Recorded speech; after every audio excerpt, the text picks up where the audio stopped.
হরে কৃষ্ণ। আজ 23শে জ্যৈষ্ঠ 1432 ও 7ই জুন 2025 শনিবার নির্জলা একাদশী। এই নির্জলা একাদশীর দিনে আমি ভাগবতম পাঠ করছি। আজ আমি পাঠ করছি ভাগবতমের চতুর্থ স্কন্ধ, প্রথম ভাগ, দ্বাদশ অধ্যায়, ধ্রুব মহারাজের ভগবত ধামে গমনের শ্লোক 36, 37, 38, 39, 40 ও 41। নারায়ণ হে নারায়ণ, ভবভয় হরণম নারায়ণ।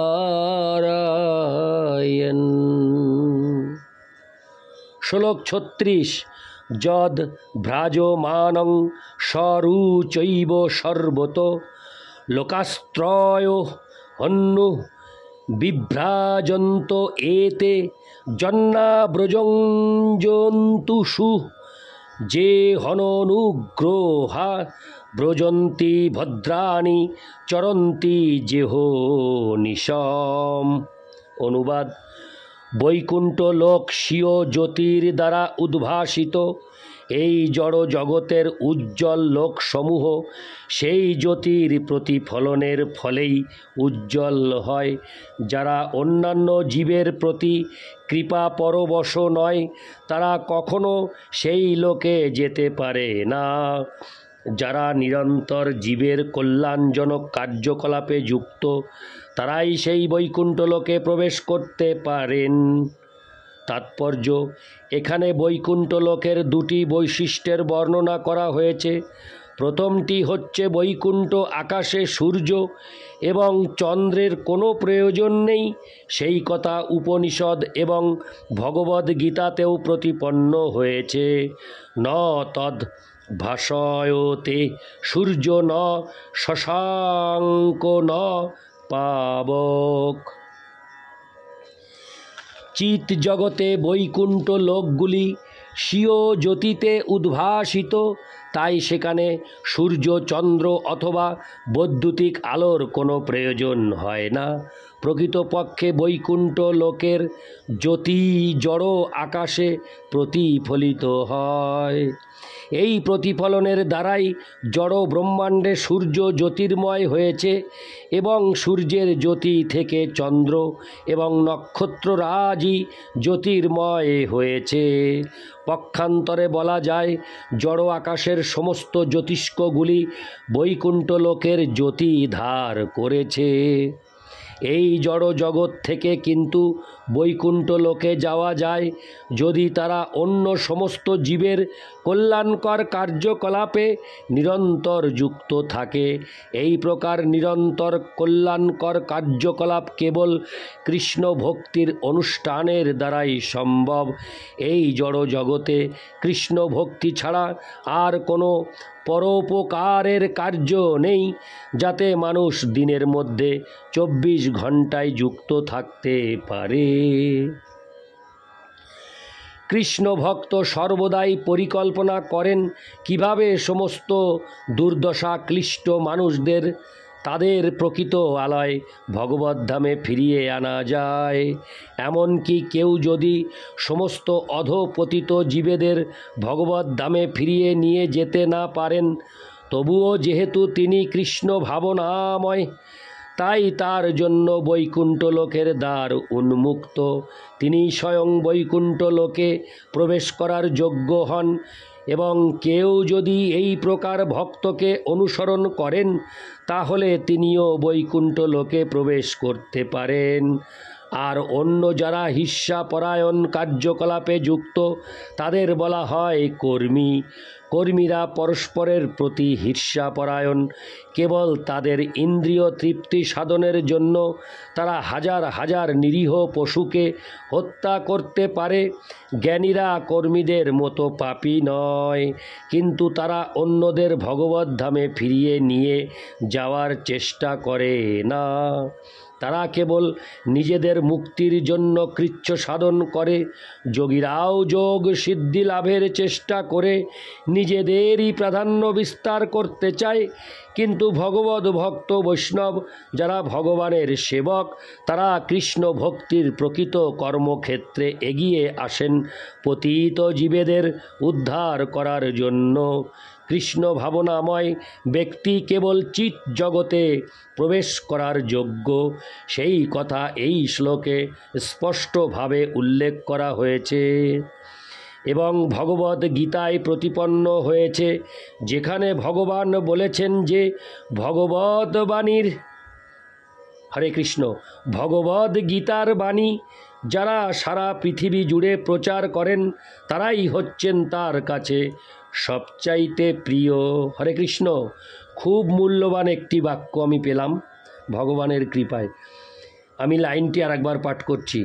ভগবদ্ গীতার বাণী যারা সারা পৃথিবী জুড়ে প্রচার করেন তারাই হচ্ছেন তার কাছে সবচাইতে প্রিয়।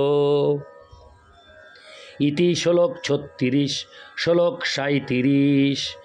শান্তা সমদৃশ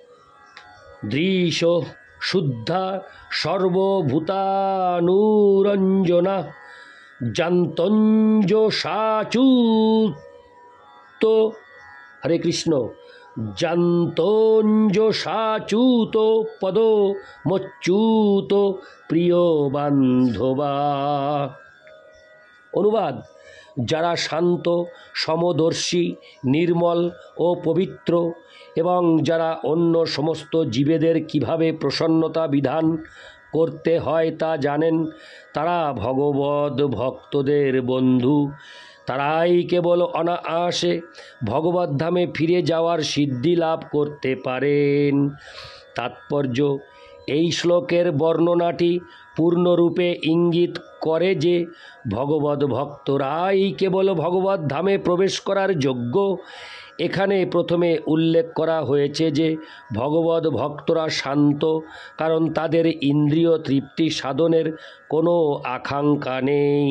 তারা কেবল ভগবানের সেবায় ঐকান্তিকভাবে যুক্ত।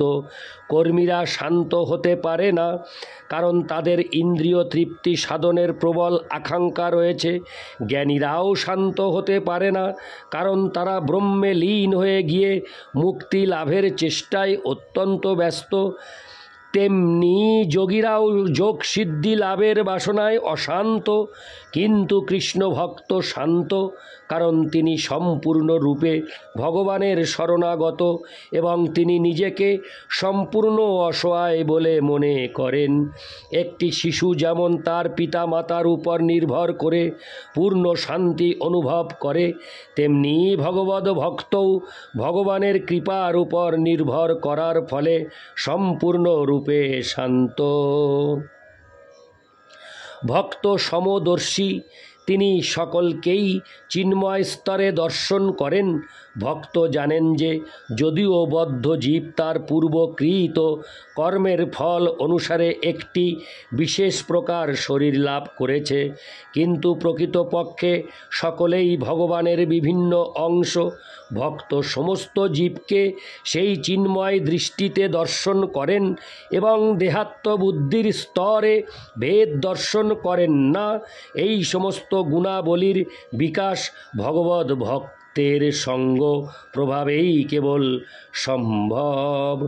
ভক্ত সঙ্গ ব্যতীত কৃষ্ণ ভক্তিতে উন্নতি সাধন করা যায় না।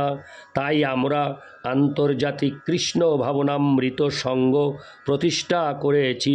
প্রকৃতপক্ষে এই সংস্থায় যিনি বাস করেন তারই কৃষ্ণ ভক্তির বিকাশ হয়। ভক্তরা ভগবানের অত্যন্ত প্রিয় এবং ভগবানও ভক্তদের প্রিয়। সেই স্তরেই কেবল কৃষ্ণ ভক্তির পথে উন্নতি সাধন করা যায়। যারা কৃষ্ণ ভাবনাময় অথবা কৃষ্ণ ভক্ত তারা সকলেরই প্রসন্নতা বিধান করতে পারেন, যা কৃষ্ণ ভাবনামৃত আন্দোলনে স্পষ্টভাবে প্রতীয়মান হয়। আমরা কোনো রকম পক্ষপাতিত্ব না করে সকলকেই নিমন্ত্রণ জানাই হরে কৃষ্ণ মহামন্ত্র কীর্তন করতে এবং যত ইচ্ছা প্রসাদ খেতে, এবং তার ফলে সকলেই আমাদের প্রতি প্রসন্ন হয়। এটি হচ্ছে যোগ্যতা। সর্বভূতানুরঞ্জনা, পবিত্রতার ব্যাপারে কেউই ভক্তের থেকে অধিক পবিত্র হতে পারে না। একবার যিনি বিষ্ণুর নাম উচ্চারণ করেন তিনি অন্তরে এবং বাহিরে পবিত্র হয়ে যান। যঃ সরেৎ পুণ্ডরীকাক্ষম। ভক্ত যেহেতু নিরন্তর হরে কৃষ্ণ মহামন্ত্র কীর্তন করেন, সেই জন্য কোনো জড় কলুষ তাকে স্পর্শ করতে পারে না। তাই তিনি প্রকৃতপক্ষে পবিত্র, মুচি হয়ে শুচি হয়।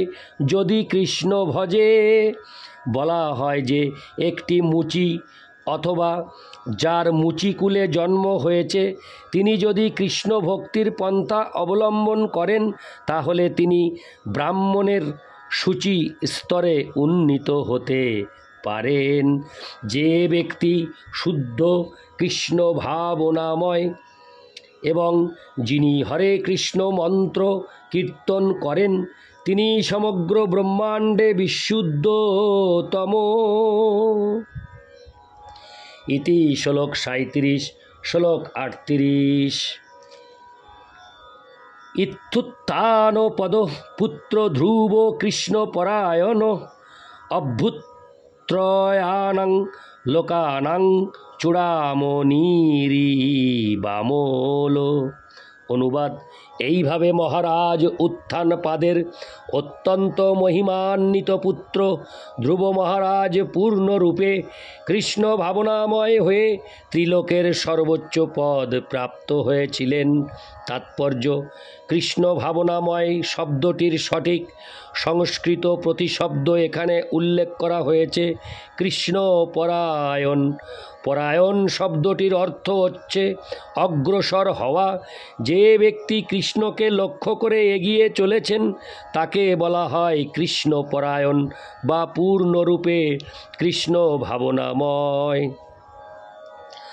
ধ্রুব মহারাজের হরে কৃষ্ণ। ধ্রুব মহারাজের দৃষ্টান্তটি সূচিত করে যে প্রত্যেক কৃষ্ণ ভক্ত ব্রহ্মাণ্ডের ত্রিলোকের শীর্ষে পৌঁছাতে পারেন। কৃষ্ণ ভক্ত এমন একটি উচ্চ পদও প্রাপ্ত হতে পারেন যা যে কোনো উচ্চাভিলাষী জড় ব্যক্তির কল্পনারও অতীত। ইতি শ্লোক 38। শ্লোক 39। গম্ভীর বেগোহ নিমিষং জ্যোতিষং চক্রমাহিতম যস্মিন ভ্রমতি কৌরব্য মেঢ্ঢামিব গবাং গণ। অনুবাদ: মহর্ষি মৈত্রেয় বললেন, হে কুরুনন্দন বিদুর, বলিবর্ধ যেমন মেঢ দণ্ডের চারপাশে পরিভ্রমণ করে, ব্রহ্মাণ্ডের সমস্ত জ্যোতিষ্ক ঠিক সেইভাবে প্রবল বেগে ধ্রুব মহারাজের ধামকে প্রদক্ষিণ করছে। তাৎপর্য: ব্রহ্মাণ্ডের প্রতিটি গ্রহ অতি প্রবল বেগে ভ্রমণ করছে। শ্রীমদ্ ভাগবতের একটি বর্ণনা থেকে বোঝা যায় যে সূর্য সেকেন্ডে 16,000 মাইল বেগে ভ্রমণ করছে এবং ব্রহ্মসংগীতার যচ্চক্ষুরেষা সবিতা সকল গ্রহানাম শ্লোকটি থেকে আমরা বুঝতে পারি যে সূর্য হচ্ছে পরমেশ্বর ভগবান গোবিন্দের চক্ষু এবং তার একটি বিশেষ কক্ষপথ রয়েছে যার উপর সূর্য পরিভ্রমণ করে। তেমনি অন্য সমস্ত গ্রহ হরে কৃষ্ণ অন্য সমস্ত গ্রহেরও বিশেষ বিশেষ কক্ষপথ রয়েছে, কিন্তু তারা সকলেই এই ত্রিলোকের শিরোমণি স্বরূপ ধ্রুব মহারাজের স্থান ধ্রুব লোককে প্রদক্ষিণ করছে। ভগবদ ভক্তের প্রকৃত স্থিতি যে কত উঁচু তা আমরা কেবল কল্পনাই করতে পারি, এবং ভগবানের পদ যে কত উঁচু তা আমরা কল্পনাও করতে পারি না। ইতি শ্লোক 39। শ্লোক 40।